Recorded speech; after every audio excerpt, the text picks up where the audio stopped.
दोस्तों ये रियल ब्रह्म वैवर्त पुराण बुक है। पिछले वीडियो पे हमने जहाँ तक पढ़ा था उसके बाद आज यहाँ से शुरू करते हैं। रियल रामायण, महाभारत, वेद, पुराण, कामसूत्र, उपनिषद, ये सब बुक अगर आप शुरुआत से पढ़ना चाहते हो तो इस वीडियो के नीचे चैनल के नेम या पिक्चर पे क्लिक कीजिए और प्लेलिस्ट में जाकर देख सकते हैं, या फिर चैनल का नाम कुछ अलग कुछ हो चुका यूट्यूब पर भी सर्च करके फिर प्लेलिस्ट में जा सकते हैं। तो हे वत्स, मैं सुमंत बुद्धि वाला उसकी चेष्टा को कैसे जान सकता हूँ। वो वृंदावन के निकुंज वन का त्याग कर मथुरा में कैसे गए। श्री कृष्ण श्री कृष्ण ने अपनी परम प्रेयसी गोपियों को और प्राणों से भी अधिक प्रिय राधा को कैसे त्याग दिया।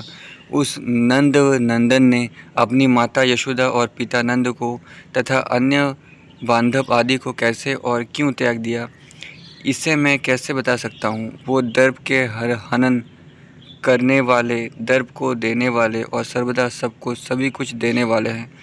उनने सुदामा के शाप के कारण से राधा के दर्प का भंजन किया।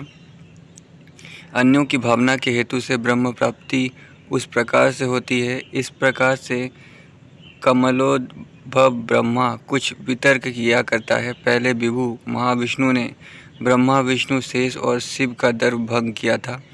इसी प्रकार से महाविष्णु ने धर्म, यम, साम, चंद्र, सूर्य, गरुड़, बही और गुरु दुर्वासा का भी दर्प का भंजन किया था। अपने द्वारपाल भक्त जय और विजय का, सुरों का, असुरों का, कामदेव का तथा इंद्र का भी दर्प का भंग किया। लक्ष्मण, अर्जुन, बाण, भृगु, सुमेरु, वरुण, वायु और समुद्रों के दर्प का भी महाविष्णु ने भंजन किया। यहाँ पे कार्तिवीर्य अर्जुन की बात हो रही है, जिसके बहुत सारे हाथ थे। सरस्वती का, दुर्गा का, पद्मा और पृथ्वी का, सावित्री, गंगा, मनसा के दर्प का भी भंजन किया। अपने प्राणों की अधिष्ठात्री देवी, प्राणों से अधिक प्रिय राधा के दर्प का भी उन्होंने भंजन किया था। तो अन्य के विषय में तो कहा ही क्या जाए। उन्होंने सबके दर्प का हनन करके पीछे सभी पर अपनी प्रसन्नता भी की है। वो कर्ता, हर्ता, पालिता और सृजन करने वाले का भी सृष्टा है। 5 सुखों वाले शंकर भी, जिसका श्रवण करने में समर्थ नहीं होते हैं, 5 मुखों वाले शंकर भी, संपूर्ण जगतों का विधाता, 4 मुखों वाले भी जिसकी स्तुति करने में क्षमता नहीं रखते हैं। शेष के एक सहस्र मुख है, किंतु वो भी जिसकी स्तुति करने में असमर्थ हैं। स्वयं विष्णु जनार्दन, जो कि संपूर्ण विश्व में व्याप्त हैं, इनका स्तवन करने की सामर्थ्य नहीं रखते हैं। जिस परमेश्वर की स्तुति करने में महाविराट भी समर्थ नहीं होते हैं, जिस परमात्मा के समक्ष में प्रकृति कंपित रहा करती है, जिस परमेश्वर की स्तुति करने में सरस्वती देवी जड़ी भूत हो जाया करती है, हे नारद, उसकी महिमा को वेद भी नहीं जानते हैं। हे ब्राह्मण, इस प्रकार का परमात्मा का महान प्रभाव होता है जिसका हमने निरूपण कर दिया है। अब उस निर्गुण श्री कृष्ण के विषय में अन्य तुम और क्या श्रवण करने की इच्छा रखते हो। तो यहाँ पर विष्णु को और कृष्ण को अलग बताया गया है। तो ये कृष्ण की प्रभाव को, भक्ति को बढ़ाने के लिए लिखा गया है। तो कहीं कहीं पर ऐसा लिखा गया है वेद व्यास के शिष्यों ने।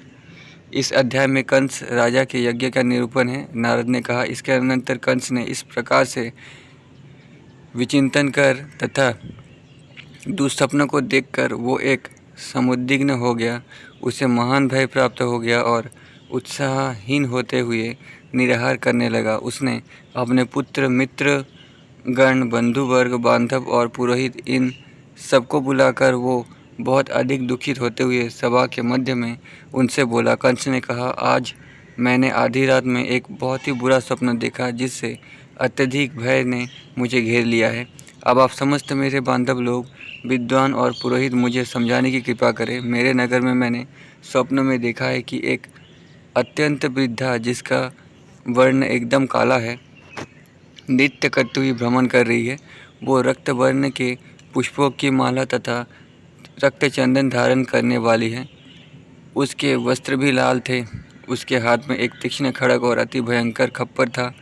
उसकी बहुत ही चंचल लंबी जीवा बाहर निकल रही थी और वो एकदम बड़े ही जोर से अट्टहास कर रही थी। उसके केश का जूड़ा खुला हुआ था, अर्थात सिर के बाल बिखरे हुए थे। एक ऐसी थी जिसकी नासिका छिद्र थी तथा कृष्ण अंबर वाली थी। वो विधवा महाशूद्री मेरा आलिंगन करने की इच्छा वाली हो रही थी। मेला एक पुराने वस्त्र के खड़क को धारण करने वाली तथा जिसके केश बहुत ही रूखे थे और चूर्ण तिलक को कपाल पर लगाए हुए थी।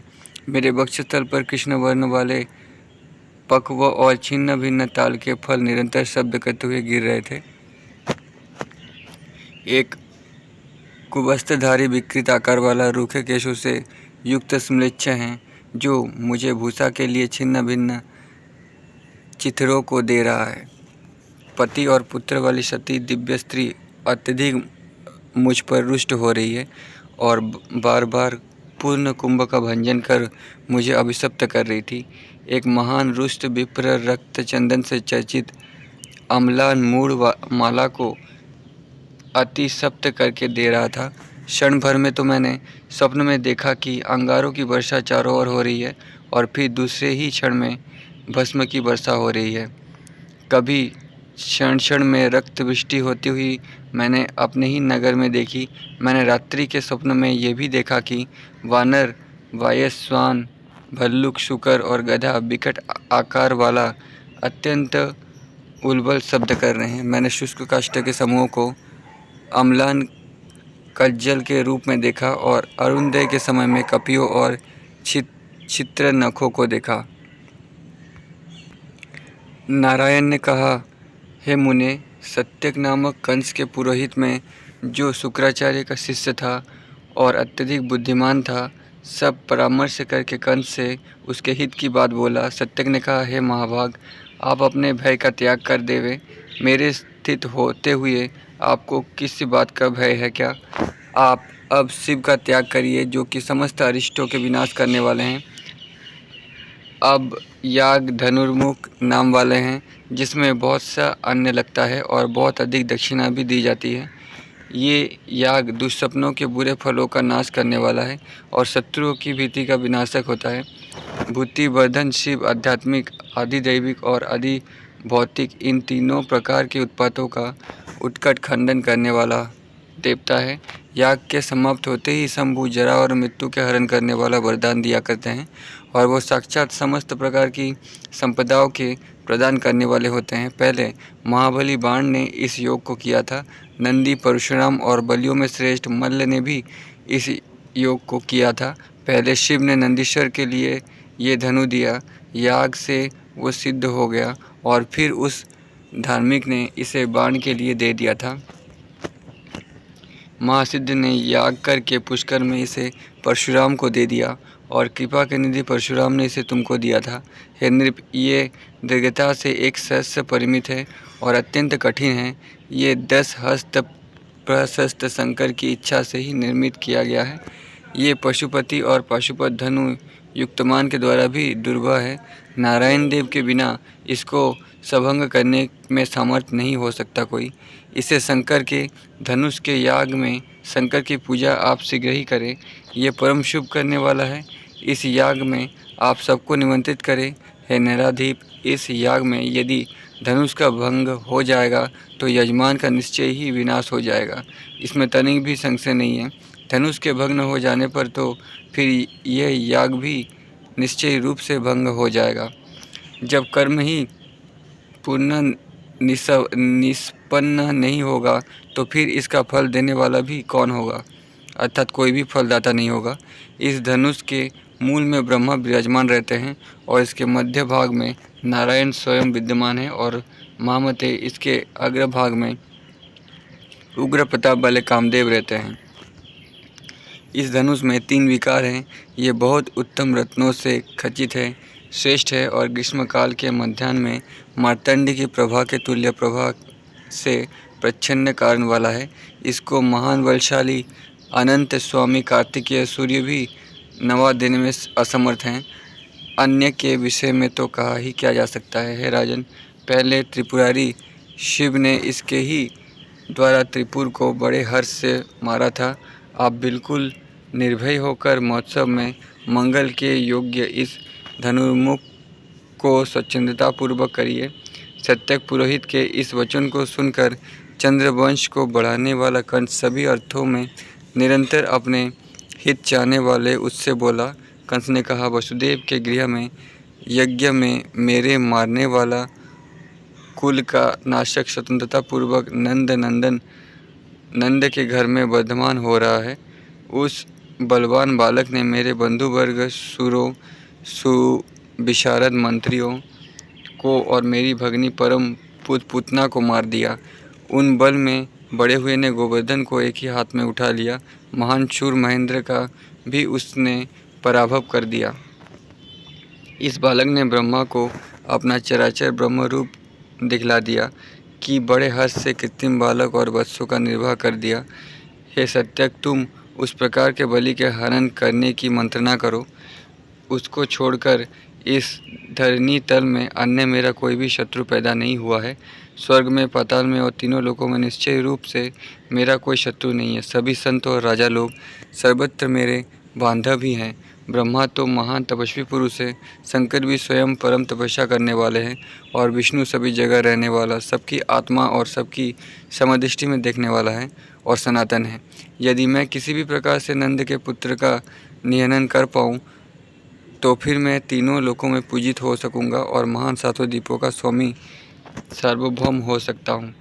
स्वर्ग में दैत्य के द्वारा निर्जित दुर्बल इंद्र को मारकर मैं भी महेंद्र हो जाऊंगा। सूर्य को पराजित कर और यक्षा से ग्रसित चंद्रमा को भी, जो कि मेरा ही पूर्व पुरुष है, जीत कर फिर मैं वायु, कुबेर, वरुण और यम को निश्चित रूप से अवश्य ही जीत लूँगा।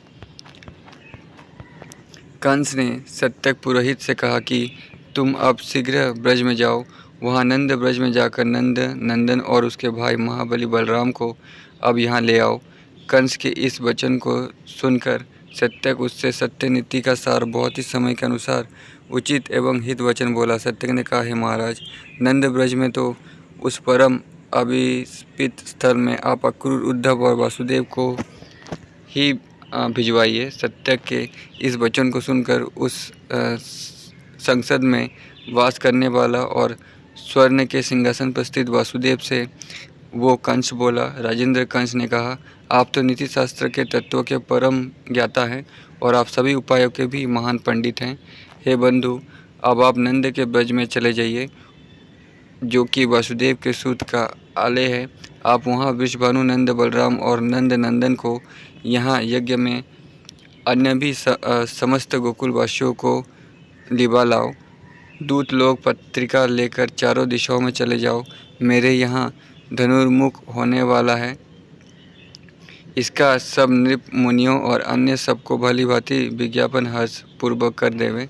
राजा कंस की इस वचन को सुनकर वसुदेव का कंठ, ओष्ठ और ताल शुष्क हो गए थे। ये ब्राह्मण विद्यमान हृदय से वसुदेव ने ये वचन राजा कंस से कहा। वसुदेव बोले, हे राजेंद्र, मेरा इस समय वहाँ पर जाना उचित ना होगा कि मैं वहाँ जाकर नंद ब्रज में वसुदेव के नंदन को इसका विज्ञापन करूं। यदि वो नंद का पुत्र यहाँ आ गया तो आपके इस महान उत्सव धनुर्मुख में सम्मिलित हुआ तो अवश्य ही आपका विरोध उसके साथ हो जाएगा। मैं उसको यहाँ लाकर एक युद्ध कराऊं, इससे मेरी भी कोई भलाई नहीं होगी तथा आपका भी इससे कल्याण नहीं होगा और उसको विघ्न हो जाएगा।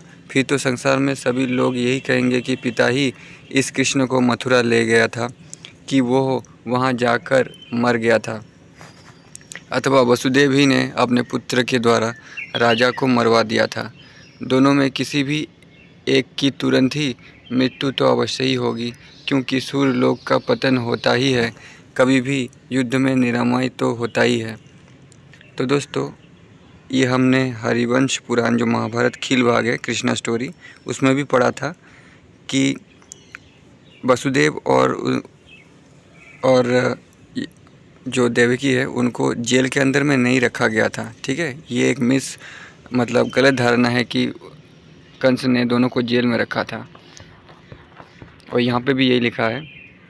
वसुदेव के इस वचन को सुनकर कंस की आंखें एकदम रक्त कमल के समान लाल हो गई गुस्से से, और एक खड्ग लेकर क्रोध से उस वसुदेव को मारने के लिए चल दिया। उस समय उग्रसेन पिता ने अपने पुत्र कंस नृप को हाहा करके वारण किया, रोका। हे मुने, उस महाराज को अत्यंत बलवान उस समय उग्रसेन ही रोक सका। वसुदेव भी कोप में आविष्ट होकर अपने आसन से उठकर अपने गृह को चले गए। फिर राजा कंस ने अक्रूर को नंद के ब्रज में जाने के लिए प्रेरित किया। उसी समय उसने प्रत्येक दिशा में इस महोत्सव का विज्ञापन करने के लिए दूतों को भिजवा दिया। वहाँ पर सभी मुनिगण और राजा लोग परिच्छेदों के सहित आने लगे। सभी दिशाओं के स्वामी देवगण, ब्राह्मण, तपस्वी, सनक, सनंद, पंचसिक, ब्रह्म तेज से प्रज्वलित भगवान सनत कुमार, कपिल, भृगु, कृत्रु, अंगिरा, दक्ष, अत्रि, वशिष्ठ, बृहस्पति, पुलत्स, मरीचि, पराशर, ये सभी वहाँ पर राजा कंस के धनुर्मुख के महोत्सव में सम्मिलित होने के लिए आए थे।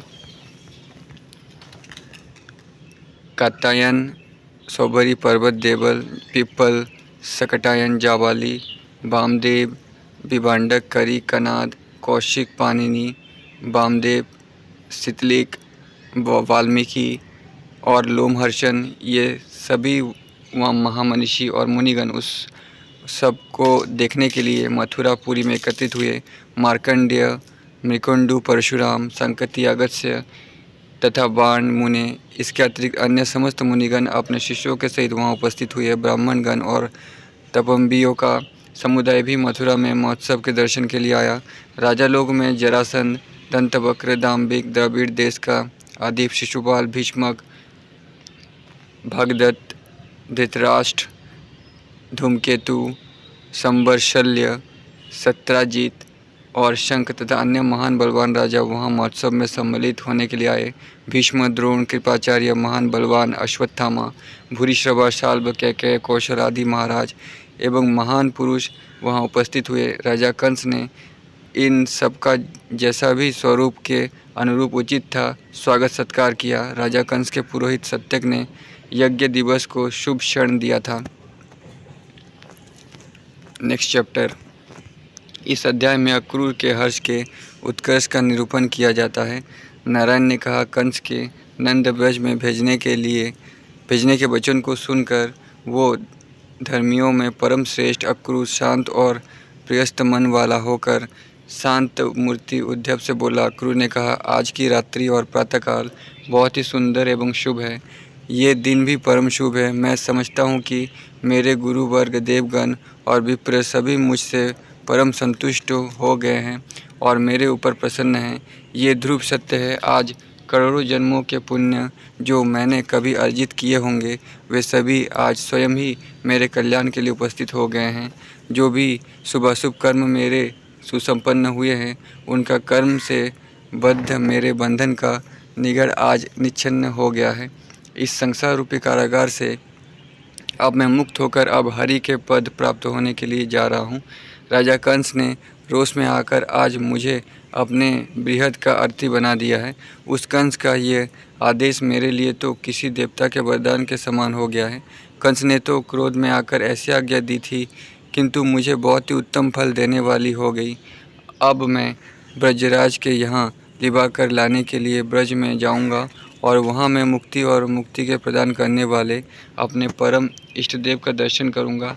आज मैं अपना परम अहोभाग्य मानता हूँ कि वहाँ नवीन जलद के सम श्याम वर्ण वाले नील इन्हीं पर के तुल्य परम सुंदर लोचनों से युक्त पीताम्बर कटित देश में धारण करने वाला धूलि के दूसरित अंगों से समन्वित अथवा चंदन से चर्चित अंगों के युक्त नवनीत से रक्त अंग वाले एवं मंद स्मित युक्त श्री कृष्ण का दर्शन करूँगा।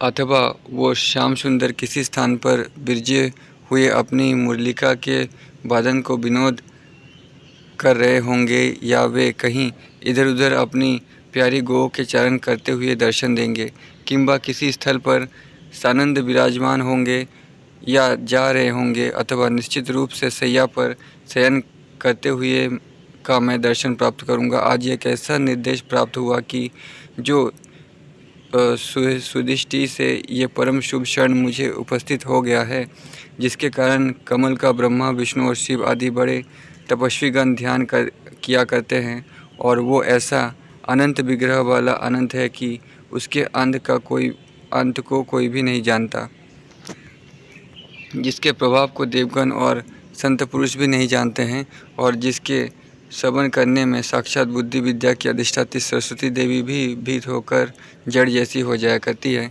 जिसके दास्य कर्म में महालक्ष्मी देवी भी दासों की भांति नियुक्त रहा करती है, और गंगा जिसके चरण कमल में निश्रित होती है, जो कि ईश्वरत्व के रूप वाली है। ये गंगा जीवों के जन्म मृत्यु जड़ा और व्याधियों के हरण करने वाली और त्रिभुवन से भी पर है।